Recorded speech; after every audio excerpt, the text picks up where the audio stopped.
Ազգային ժողովի մեծարգո նախագահ, օրենսդիր, գործադիր, դատական իշխանության հարգելի ներկայացուցիչներ, պետական մարմինների հարգելի ներկայացուցիչներ, հարգելի դատախազներ, հարգելի դեսպաններ, միջազգային հյուրեր,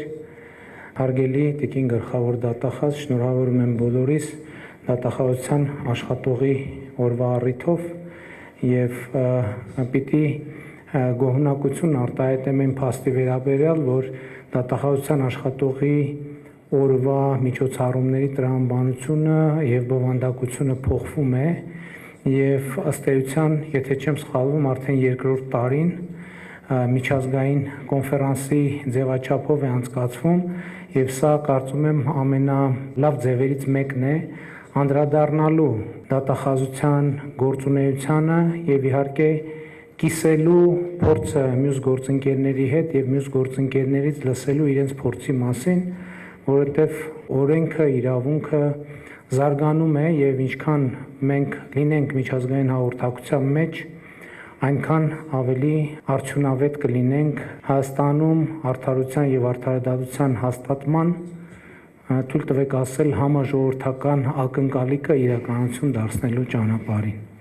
Այս տարվա քննարկումը նվիրված է ապօրինի գույքի բռնագանձման համակարգին եւ դրա հետ կապված մի շարք հարցերի եւ ես ուզում եմ առիթը օգտագործել մի կարեւոր իմ կարծիքով թյուր ըմբռնում պարզաբանելու համար։ Կա ընդհանուր ընկալում եւ այդ ընկալման պատճառները պարզ են, որ ապօրինի գույքի բռնագանձման համակարգը եւ ինստիտուտը ուղղված է կամ գործում է նախկին պաշտոնյաների գործունեության համատեքստում, բայց թույլ տվեք ասել, որ սա թյուր ըմբռնում է, որովհետև ապօրինի գույքի բռնագանձման համակարգը իրականում ընթացիկ հակակոռուպցիոն պայքարի կարևորագույն գործիքներից եւ միջոցներից մեկն է, որպեսզի այս պահին գործող պաշտոնյաները այդ ազդակը ստանան, որ գույքի նկատմամբ անառողջ եւ ոչ օրինական ուշադրությունը ինքը հեռանկար չունի, որովհետեւ այս պահից պետք է կանխատեսելի լինի, թե դա ինչի է բերելու եւ ինչի է հանգեցնելու եւ այս առումով ապօրինի գույքի բռնագանձման ինստիտուտը, որի լիարժեք գործարկման հարցում իհարկե եւ ժողովուրդը եւ կառավարությունը մի քիչ անհամբեր են, այնուամենայնիվ հակակոռուպցիոն քաղաքականության, կառավարության եւ կառավարող մեծամասնության շատ կարեւորություններից մեկն է եւ այս առումով ուզում եմ ընդգծել, որ ինձ համար որպես վարչապետ ամենաանհանգստացնող փաստերից մեկը այն է, որ հակակոռուպցիոն քաղաքականությունների մեջ եւ այդ թվում միջազգային վարկանիշերում մենք որոշակի լճացման փուլում ենք հայտնվել, տենց մի քիչ այդ լավ է, որ մի քիչ հետ են գնում, մի քիչ առաջ են գալիս ու տենց ինչ որ տեղապտույտի վիճակի մեջ են, բայց սա իրականում անհանգստացնող փաստ է, որի հետ մենք որևէ կերպ չենք կարող համակերպվել, որովհետև մեզ համար սկզբունքային է, որ մենք հակակոռուպցիոն քաղաքականության ոլորտում անընդհատ եւ սկզբունքային եւ հետեւական առաջընթաց արձանագրենք եւ իհարկե նաեւ ես առիթ ունեցել եմ ասելու, հիմա էլ ուզում եմ ընդգծել, որ կառավարությունը, նոր ձևավորվող կառավարությունը եւ խորհրդարանական մեծամասնությունը առաջնային խնդիր է համարում ժողովրդավարական բարեփոխումների ամբողջ փաթեթը պայմանական ասած վերագործարկելու կամ թարմացնելու կամ ռեստարտ անելու process-ը եւ սա շատ կարեւոր է մեզ համար։ Իհարկե նաեւ մենք ունենք մի խնդիր, որը նաեւ այդ թվում դատախազության գործընկերների հետ համագործակցությամբ պետքա լուծենք արդարադատության մարմինների, կառավարության, խորհրդարանի, ի վերջո անհրաժեշտ է ձևակերպել հստակ հանրային կոնսենսուս, թե ինչ է արդարություն եւ ինչ է արդարադատություն։ Որտեւ թվում է, թե պարզ եւ հասկանալի բառ է, բայց դա երբ որ գալիս ենք պրակտիկ տիրույթ, ակնհայտ է դառնում, որ կան հարցեր, որոնց պետքա պատասխանել։ Ես մեր իրականության մեջ այդ բացը նկատում եւ զգում եմ, որ հանրային կոնսենսուս չկա, կամ հանրային կամ պետական կարգախոս կամ ուղերձ չկա, թե արդարությունն ու արդարադատությունը ինչ են։ Իմ պատկերացմամբ արդարադատությունը եւ արդարությունը ինքը դիտարկվում է միայն եւ միայն բացառապես լեգիտիմության համատեքստում, որովհետեւ այն ինչ առավելագույնս համապատասխանում է լեգիտիմությանը, առավելագույնս համապատասխանում է արդարությանը եւ արդարադատությանը։ Այստեղ ամենակարևոր դրույթը սրանից հետո այն է, որ լեգիտիմության մի աղբյուր կա եւ այդ աղբյուրը սուվերենն է Հայաստանի Հանրապետության ժողովուրդը։ Եվ չի կարող արդարությունն ու արդարադատությունը ինստիտուցիոնալ մակարդակում կտրված լինել լեգիտիմությունից։ Ես առիթ ունեցել եմ ասելու եւ հիմա էլ եմ ասում, իմ կարծիքով մեր իրավական սոցիալ հոգեբանության մեջ այս խնդրը լրջորեն գոյություն ունի։ Արդարությունը եւ արդարադատությունը ճեղք ունեն լեգիտիմության, այսինքն ժողովրդի հետ։ Ես չեմ ասում, թե ժողովրդի ընկալումներն ու ցանկությունները պետք է ինքնաբերաբար արտահայտվեն արդարության եւ արդարադատության տեսքով։ Ընդհակառակը, արդարության եւ արդարադատության ինստիտուտները ժողովրդի ցանկությունները պետք է սահմանափակեն իրավունքով շահերի պաշտպանությամբ, եթե պայմանականորեն ասենք, նույնիսկ այն տեղերում, որտեղ ժողովուրդը վրեժի կամ վենդետայի ցանկություն ունի, արդարության եւ արդարադատության ինստիտուտները հենց սա պետք է սահմանափակեն, բալանսավորեն եւ բերեն ճիշտ տրամաբանության մեջ, որպեսզի նաեւ պոտենցիալ մեղադրվողների կամ ամբաստանվողների շահերը եւ իրավունքները պաշտպանվեն։ Բայց ես կարծում եմ, որ իրականում այս բանաձևը մեզ չի հաջողվել Հայաստանում ներդնել առաջին հերթին, ելի եմ ասում իմ կարծիքով իրավական մենթալիտետի պատճառով եւ իրավական սոցիալ հոգեբանության պատճառով, եւ ես կարծում եմ, որ անխուսափելի է դրա մասին մենք խոսել ենք, մենք այս խնդիրների լուծման հետևից պետք է գնանք երկու ուղղությամբ։ Առաջինը մեր սահմանադրական կարգի լեգիտիմության լիարժեք հաստատմամբ, այսինքն սահմանադրական կարգ, որ հաստատվել է ժողովրդի ազատ կամ արտահայտությամբ, եւ երկրորդը իրավական եւ իրավաբանական կրթության ոլորտում մեզ անհրաժեշտ են լրջագույն բարեփոխումներ եւ փոփոխություններ, եւ ես վստահ չեմ, որ Հայաստանում իրավական եւ իրավաբանական կրթությունը զարգանում է համահունչ այն տրամաբանությամբ եւ այն տրամաբանությունների, որ տեղի է ունենում աշխարհում եւ որ տեղի է ունենում Հայաստանի Հանրապետությունում։ Եվ մենք այս ճեղքի հարցը պետք է լուծենք, ուզում եմ նաեւ ասել, որ սրանք թարմ տպավորություններ են նաեւ նախընտրական քարոզարշավից, որովհետեւ ասել եմ երևի, ելի ուղիղ ուզում եմ խոստովանել, որ նախընտրական քարոզարշավի ընթացքում ինձ համար ամենամեծ դժվարությունը եւ բարդությունը ծագել է այնտեղ, որտեղ ես ստիպված եմ եղել պատասխանել մարդկանց հարցերին Հայաստանի Հանրապետությունում արդարության եւ արդարադատության բացակայության վերաբերյալ։ Եվ սա ելի եմ ասում, ես հասկանում եմ եւ ընդունում եմ, հարգում եմ իշխանությունների տարանջատման, բաժանման սկզբունքը, բոլոր միջազգային չափանիշները եւ այլն եւ այսպես շարունակ։ Բայց նաեւ դատական համակարգի ներկայացուցիչների հետ եմ այս թեման քննարկել, նաեւ տարբեր իրավապահ մարմինների հետ եմ այս թեման քննարկել։ Ի վերջո բոլոր այդ ոլորտին վերաբերող հարցերը հնչում են ինձ, ոչ մեկ ամենայն հարգանքով, ոչ մեկ օրինակ կամ եթե ոչ մեկ շատ քչերն են գոնե թե փողոցում, երբ որ դատախազը կամ դատավորը քայլում է, իրեն կանգնեցնում, ասում են, բա այս երկրում ինչի արդարություն, արդարադատություն չկա։ Այդ բոլոր հարցերին պատասխանում եմ ես կամ քաղաքական ներկայացուցիչները եւ ես ակնկալում եմ, որ Հայաստանում դատաիրավական համակարգը ինձ մատակարարի այդ հարցերի պատասխաններով, որովհետեւ պետք է ուղիղ ասեմ, ես այդ հարցերի պատասխանները չունեմ, այդ հարցերը իմ մոտ են ծագում,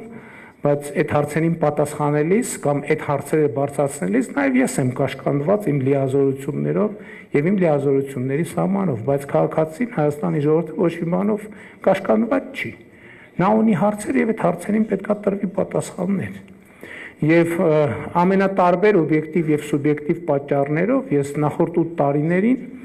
անընդհատ հասկացել եմ, որ դեռ էլի ինստիտուցիոնալ զարգացումներ, դեռ էլի բարեփոխումներ եւ այլն եւ այդպես շարունակ, բայց ուզում եմ ասել նաեւ, որ Հայաստանի կառավարությունը իմ կարծիքով Հայաստանում արդարության եւ արդարադատության հաստատման համար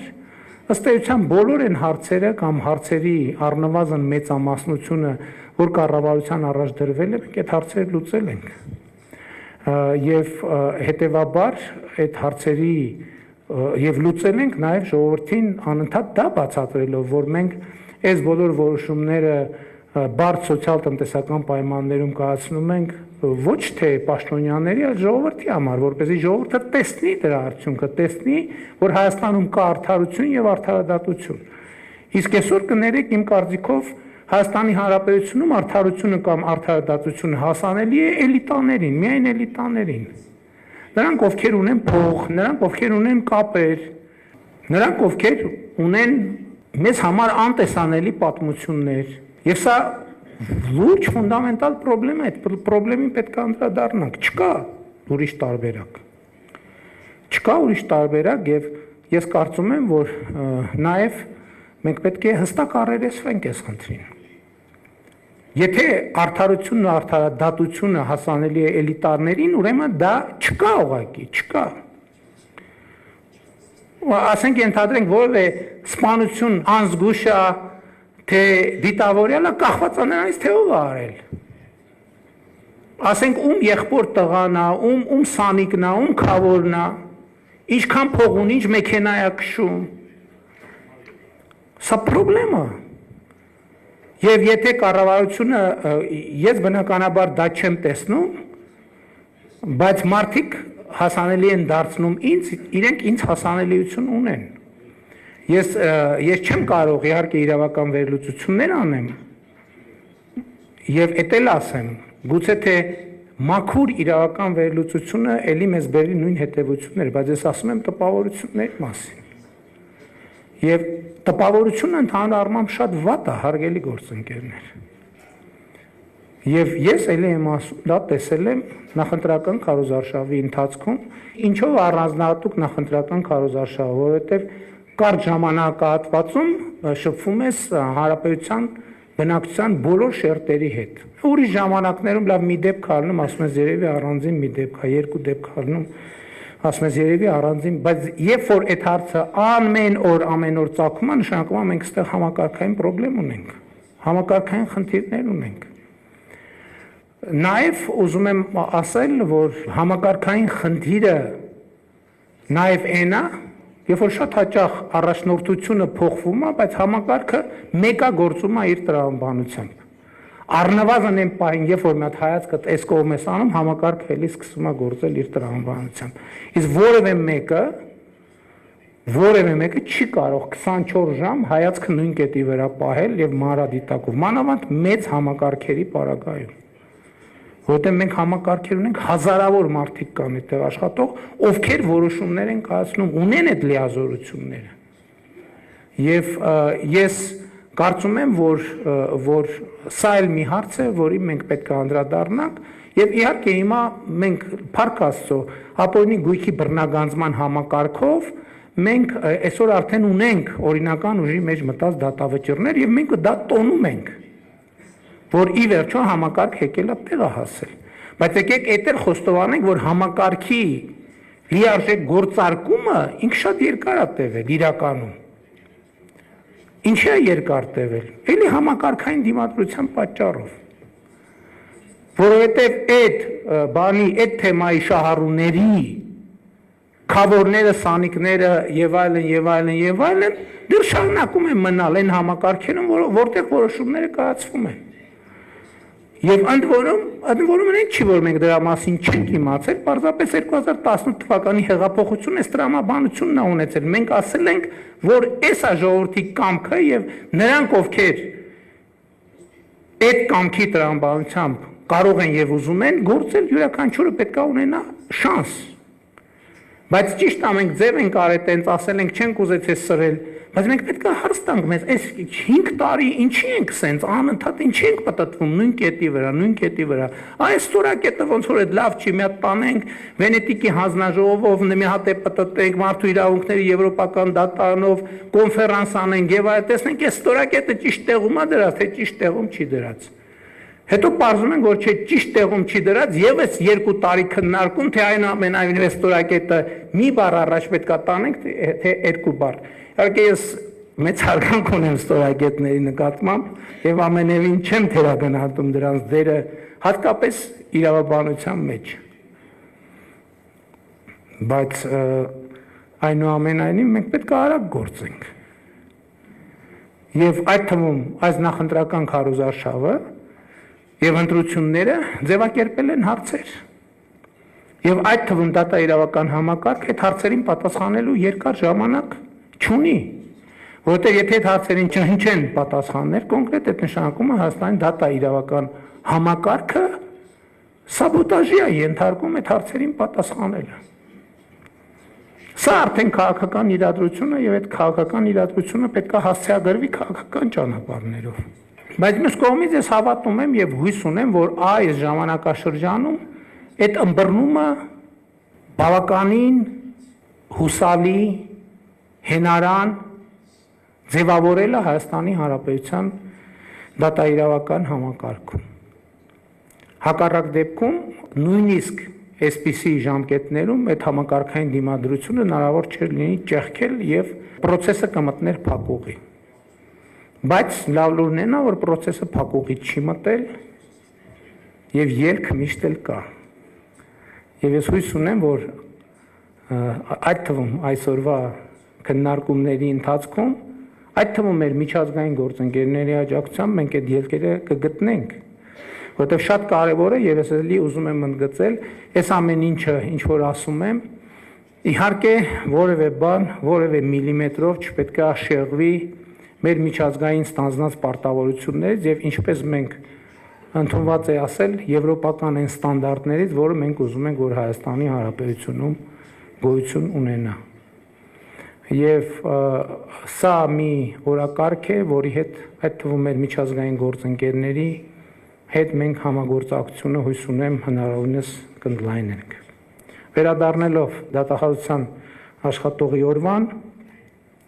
ուզում եմ շնորհավորել դատախազության բոլոր աշխատողներին, նրանց ընտանիքի անդամներին, մեծերին եւ փոքրերին, եւ շնորհակալություն հայտնել կատարված աշխատանքի համար եւ իմ աջակցությունը հայտնել բոլոր այն դատախազներին, ովքեր իրենցն են համարում Հայաստանի Հանրապետությունում արդարադատություն եւ արդարություն հաստատելու օրակարգը համաձայն այն տրամաբանությամբ, որ այդ թվում արդարությունը եւ արդարադատությունը պետք է բխեն լեգիտիմությունից, սուվերենից, որը է Հայաստանի Հանրապետության ժողովուրդը։ Կրկին շնորհավորում եմ եւ շնորհակալություն։